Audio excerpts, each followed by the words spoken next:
Hello everyone, so in this video, let's talk about the B problem for the Codeforces round 529, problem named array stabilization. So you're given an array A consisting of n integer numbers. Let instability of the array be the following. The maximum of all the numbers from I till n and the minimum. It's a subtraction of both of them. So you're given an array of n integers. The instability of the array is the maximum element minus the minimum element of the whole array.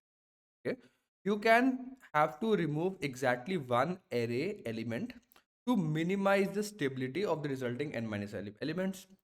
Calculate the minimum possible instability. So as you can see, you have some elements with you. Okay, a1, a2, a, and so on. N. Okay. Now you have to remove some element or maybe exactly one element from here to minimize the instability. Stability is the maximum element minus minimum. Now what you can see here that I want to minimize this. If I want to minimize this, I can, let's assume, if I want to make this number smaller, okay, I can like subtract the most maximum number so that the second maximum number is little bit smaller than this. So this overall will get smaller.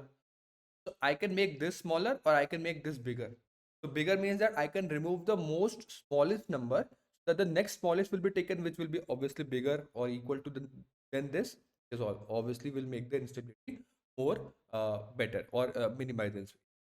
Means that I have two options. That I delete can delete maximum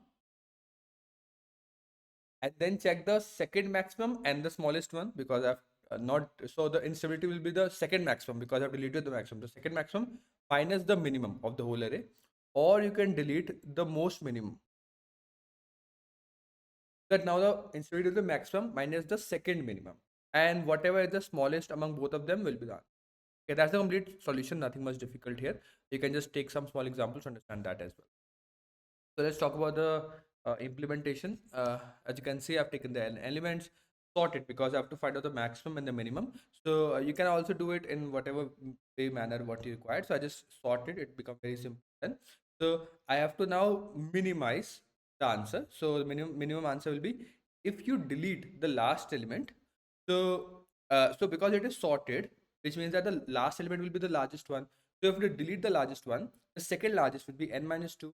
So you have to take the second largest minus the minimum will be the first element, or take the largest, subtract the second minimum, and whatever is the minimum among both of them will be done. Nothing much complicated here itself. That's the complete logic of the code part for this problem. If you still have any doubts, you can mention also this video. I will see you in the next one. Keep coding and bye.